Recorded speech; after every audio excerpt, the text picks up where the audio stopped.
It is a new spin on battling this devastating disease. Table tennis therapy is what it's called. Very few sports work the brain, researchers will tell you, as much as the game of ping pong. CBS 13's Tony Lopez stirs up the details as we find out if playing ping pong can really reduce your risk of getting Alzheimer's disease. The smashes come at a rapid pace from members of the Sacramento Table Tennis Club.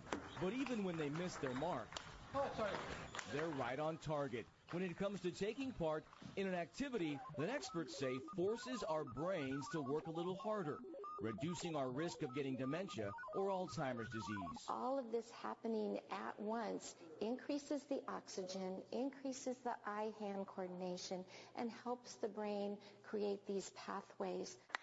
Here's why researchers say this might work. In Alzheimer's and dementia patients, part of the brain shrinks, specifically the part where memory is stored. The theory is playing ping pong can actually make that part of the brain bigger. So ping pong is something that, challenges us to figure out the moves and where we need to go next. In fact, researchers have found playing ping pong works 5 different areas of the brain at the same time. For older players like Kenneth Renfro, holding court in the rec room of this Eschaton Village Carmichael Retirement Center, picking up a paddle is, well, a no-brainer.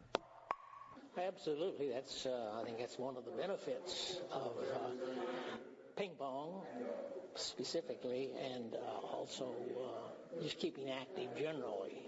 Some of the best evidence of things that might help lower our risk of developing Alzheimer's disease, physical activity is one of those. Any activity that works the brain is a bonus. And get this, researchers say it can even reduce an Alzheimer's patient's reliance on medication. You may, if you keep your oxygen intake up enough, you may not have to take those medications that slow down Alzheimer's. That's more than good news when you consider this.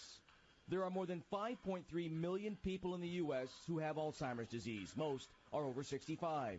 But a growing number, more than 200,000 in this country, have been diagnosed with what's called younger onset Alzheimer's, some as young as 40.